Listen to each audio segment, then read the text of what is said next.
साहब मेरा ये मानना है कि आज मैं 25 साल बाद अगर इस्लाम कबूल करूँगा तो अल्लाह ताला क्या मुझे इस चीज़ के लिए माफ़ करिए। आप बस उतने का आंसर दीजिए।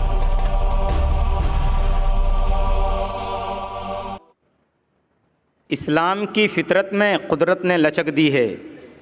इस्लाम की फ़ितरत में कुदरत ने लचक दी है, उतना ही ये उभरेगा जितना के दबाएंगे। अस्सलाम वालेकुम। My name is Sonu and my qualification is the BA Arts and I am a reward। मेरा सवाल ये है कि मुस्लिम और नॉन मुस्लिम में क्या फ़र्क है और क्यों? बहन का सवाल था कि मुस्लिम और नॉन मुस्लिम में क्या फ़र्क है और क्यों, मुसलमान और गैर मुसलमान में क्या फ़र्क है और क्यों। मुस्लिम मतलब वो इंसान जो इस्लाम को कबूल करता है। इस्लाम आता है लफ्ज़ सलाम से मतलब अमन, आता है लफ्ज़ सिल्म से मतलब अल्लाह ताला के ख्वाहिश के मुताबिक अपनी ज़िंदगी बसर करना। मुस्लिम मतलब वो शख्स जो अमन हासिल करता है, शांति हासिल करता है, अपनी ज़िंदगी अल्लाह और खुदा के मुताबिक चलना। गैर मुस्लिम वो जो अमन नहीं हासिल करता है और अल्लाह के मुताबिक नहीं चलता, उसे कहते हैं गैर मुस्लिम। क्यों फ़र्क है? क्योंकि वो ईमान नहीं लाता। जिस दिन वो ईमान लाएंगा कि खुदा है कि उसके अलावा कोई नहीं है, वो धीरे धीरे उसके ऊपर चलने लगेगा। तो मुस्लिम वो है जो अमन हासिल करता है, खुदा के ख्वाहिश के मुताबिक अपनी ज़िंदगी बसर करता है, और गैर मुस्लिम वो है जो अमन नहीं हासिल करता है और खुदा के मुताबिक अपनी ज़िंदगी नहीं बसर करता है। Hope that answers the question. आप क्या बनना चाहती है, मुस्लिम या गैर मुस्लिम? आई एम अ रिवॉर्ड और मैंने इस्लाम किए हुए भी 1 साल मेरा कंप्लीट हो। माशाअल्लाह। तो हम अल्लाह ताला से दुआ करते कि अल्लाह ताला आपको हिदायत दे और अल्लाह ताला आपको दीन पे कायम रखे इंशाल्लाह। Thank you so much. जिस तरीके से भाई साहब ने कहा कि please let non Muslim ask question first, गैर मुसलमान को पहला मौका दीजिए, उसके बाद रिवर्ट्स के ऊपर आएंगे हम।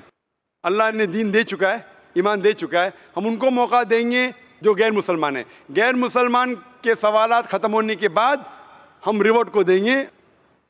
कमलेश लाल जी मिश्रा आपको सादर प्रणाम करता हूँ। मैंने प्रश्न पूछने के पहले ही मेरे प्रश्न का समाधान मिल गया।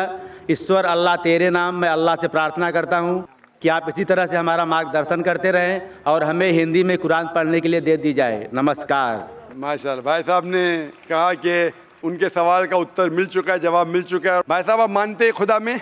मानते हैं, एक ईश्वर को मानते हैं। आप मानते बुत परस्ती गलत है? गलत है, 100% गलत है। 100%। माशाल्लाह।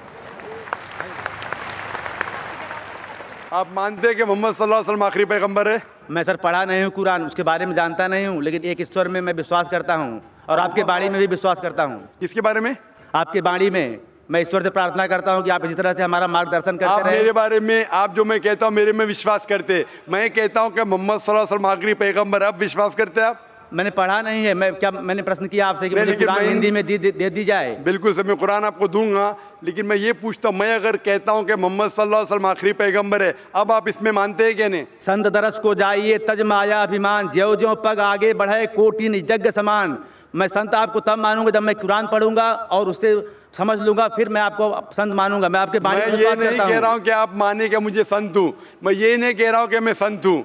आपने कहा कि मेरी डीवीडी से आपको बहुत सा ज्ञान मिला। हाँ, ज्ञान आप मिला। ये मानते कि खुदा एक है? खुदा एक आप है। मानते 100% बुत परस्ती गलत है? गलत है। अभी मैं और एक सवाल पूछता हूँ, पूछिए आपने सर। मेरी डीवीडी देखी होंगी? हाँ देखी है। और उससे शायद आपको इल्म हासिल हुआ। आपने हुआ। वो डीवीडी देखी मेरी जिसमें कहा कि मोहम्मद सल्लल्लाहु अलैहि वसल्लम आखिरी पैगंबर है? नहीं देखा। वो देखी नहीं, लेकिन मैंने अभी जवाब दिया पहले, वो सुना आपने? हाँ सुना, तो अच्छा उससे लगा। ये साबित होता है कि मोहम्मद सल्लल्लाहु अलैहि वसल्लम आखिरी पैगंबर है। आप जो भी बात करते हैं प्रमाण के साथ करते हैं, लेकिन मैं जब तक कुरान नहीं पढ़ लेता हिंदी में, मुझे उसका ज्ञान नहीं रहता, तब तक मैं कैसा मान लूँ? बिल्कुल सही। तो आप स्टेज पे आ सकते हैं, मैं आपको कुरान का तर्जुमा दूंगा। बिल्कुल आ सकते हैं। कुरान का तर्जुमा लिखिए और आप पढ़िए।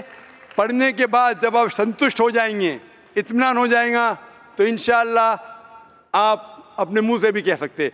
दिल में तो मेरे हिसाब से आपके पास ईमान है, इंशाअल्लाह आप स्टेज पे आके कुरान ले सकते हैं।